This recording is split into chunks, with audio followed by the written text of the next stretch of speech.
doesn't love Mrs. Doubtfire? It's an amazing film. It's almost perfect. It was my favorite live-action film as a kid, except for Hook and The Birdcage. My favorite animated film was Aladdin. Man, Robin Williams really owned the 90s. Rest in peace. If you haven't seen Mrs. Doubtfire, what's wrong with you? Don't watch this video essay if you haven't seen Mrs. Doubtfire. Actually, no. If you're an adult and you haven't seen it, before you watch the film, get into a time machine and go back to age 6 or 7, or just to a chaotic time in your childhood when the familial damage was really starting to take hold, right when you started mistrusting the adults in your life, maybe when your parents were considering a divorce or a separation. Watch it right at that time. Then get back into your time machine and go back to your present adult age. If you're a child, why are you on my channel? You shouldn't be on a channel that discusses Black Swan. But if you are here, watch Mrs. Doubtfire if you haven't yet. Do I even have to do a synopsis? I told you to see the film. I'm not doing a synopsis. I cannot overstate the impact this film had on my young psyche. I watched it constantly. The transformation montage inspired me to train as a makeup artist. I got such a rush of intense happiness and catharsis at the end when Daniel and his family get a happy ending. Well, as close to a happy ending as a divorced family can have. It was a family film for the modern age, but it hits differently now. This is hard to admit, but I don't love this film as much as I did as a kid. You see, a good film will be watchable throughout your life. A great film will be watchable and you'll learn different things and identify with different characters at different times in your life. As a child, I thought Daniel was the coolest dad ever. Now, I love my dad. He is a good dad and I will not hear words said against him, but Daniel is... He throws a surprise birthday party for his kid on a weekday. He hires a petting zoo. They dance on a table. This party is turned. What really impressed me was how devoted he was to his kids. I'm addicted to my children, sir. It's like someone saying, I can't have air. I can't live without air, and I can't live without them. Such a precious sentiment. All children should be so lucky to have a father who says things like that about them.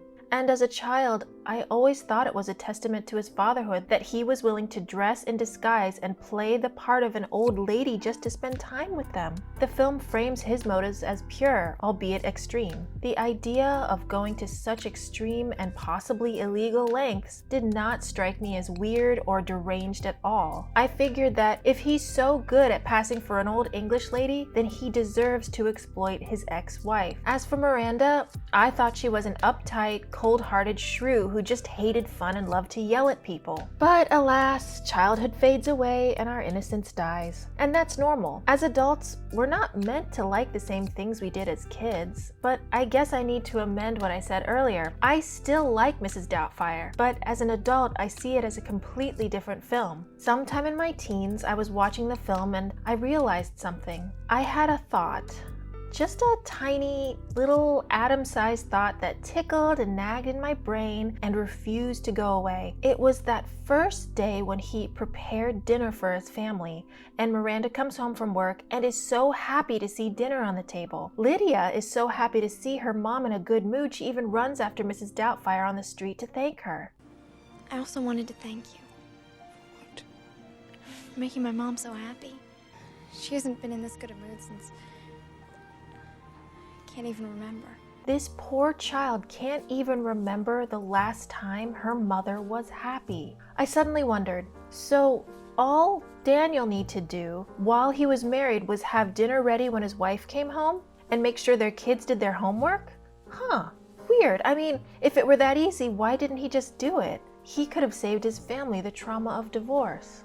I was onto something, but I was still a kid, and I wasn't bright. Years went by. I grew up, continuing to watch the film every year or so, right through college, right through my young adulthood, through relationships and jobs and moves. Everyone has their comfort films and shows. Mine was Robin Williams' body of work from the 90s.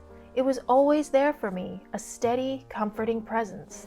Then a few years ago, I started dating the person I would marry. After a few years, we moved in together and practiced being a married couple. It was the first time I ever lived with a partner. And like all couples, we learned about each other's personal habits and living preferences. This sort of situation can make or break a couple, and fortunately it did not break us. We got married and we were very happy. But this happy union had the unintended effect of ruining Mrs. Doubtfire for me. You see, living with my spouse made me appreciate something that is key to a good relationship: emotional engagement.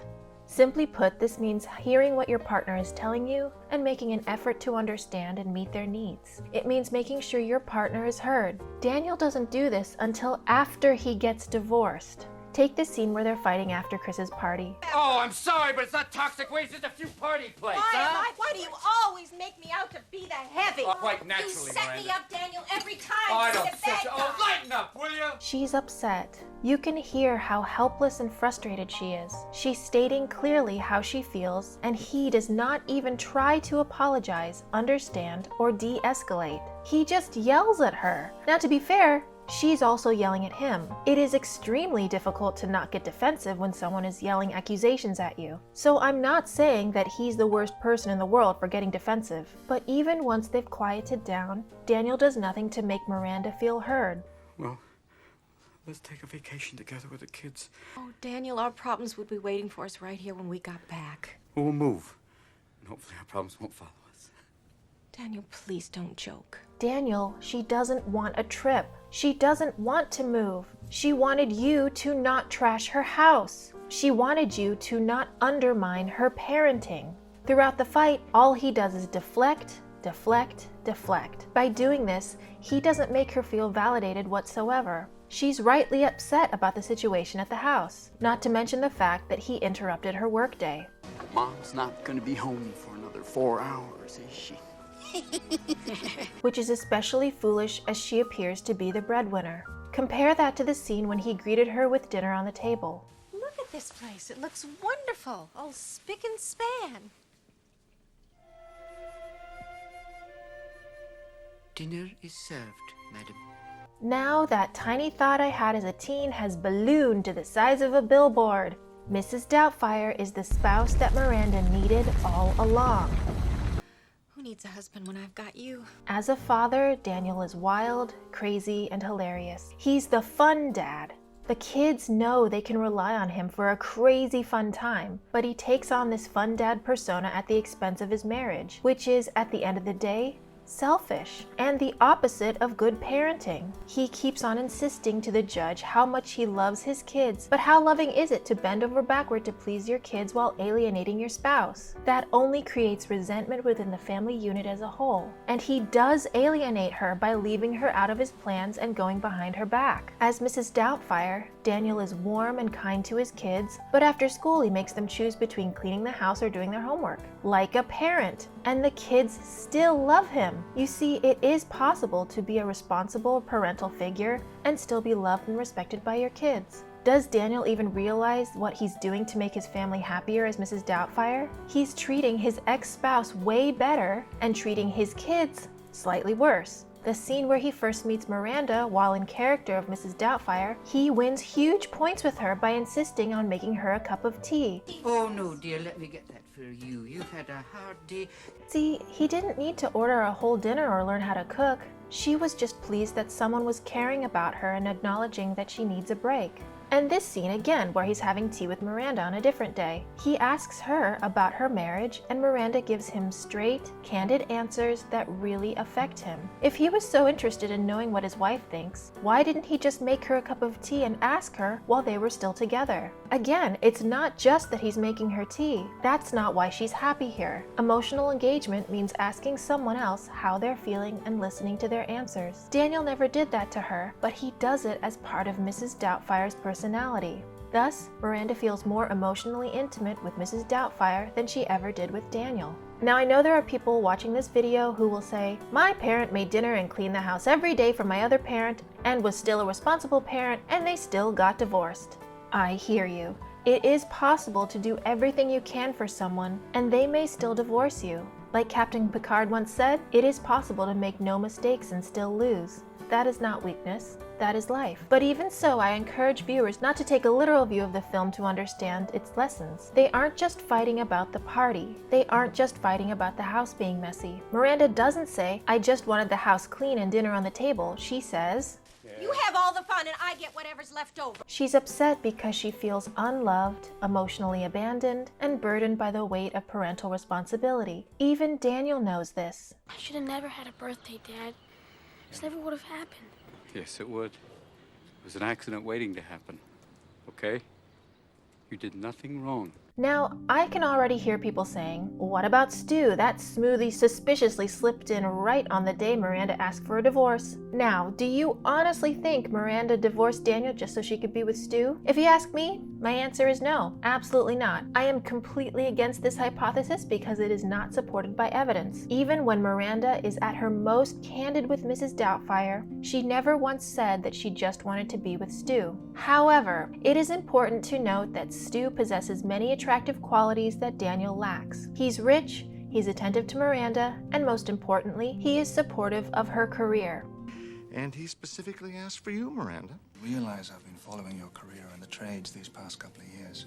This is what Daniel has to say about Miranda's job. Oh, you chose the career, Miss I have no choices here, Daniel. I have no choices. Just realize you're spending too much time with those corporate clones you used to despise. I think the character of Stu was included not to imply an impulse on Miranda's part, but as a more obvious foil to Daniel. Daniel sees Stu as his richer, sexier, and more charming competition, when the truth is that Daniel's actual competition is the persona of Mrs. Doubtfire. That's because a successful marriage is based on so much more than just sex and money. Mrs. Doubtfire keeps a tidy house and acts as a friend and confidant to Miranda. Stu supports Miranda's career and makes her feel desired and admired. Daniel makes a mess. Both Stu and Mrs. Doubtfire are more helpful and attentive companions to Miranda than Daniel. So, did Miranda dump Daniel simply because he's not rich and doesn't look like James Bond? No.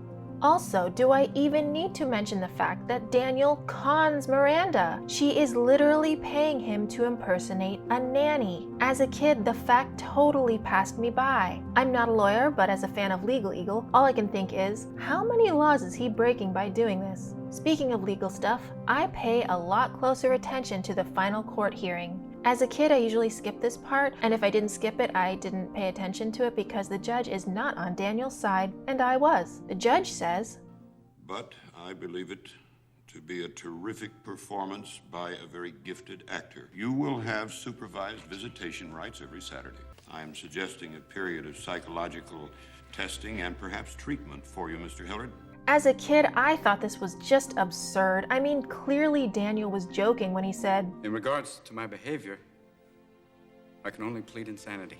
He shot himself in the foot by admitting that he's literally crazy for his kids. So I'm on the judge's side now. What Daniel did was insane, and he definitely needs therapy. Daniel, seriously, get a therapist. This is not normal parental behavior. I don't know about the supervision. The judge seems to think it's because Daniel may be a danger to his kids, and I disagree. I think he's a bigger danger to his own self-interest and to his children.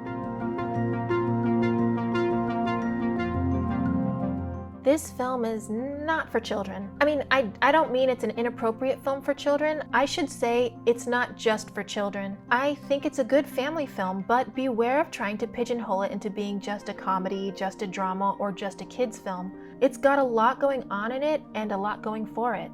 I would love to know your thoughts on the film. Did you watch it as a kid? Do you see it differently now as an adult? Leave your comments below. Thank you for watching.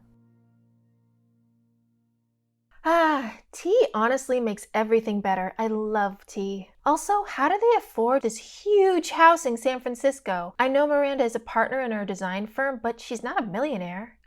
Is she? Maybe she is.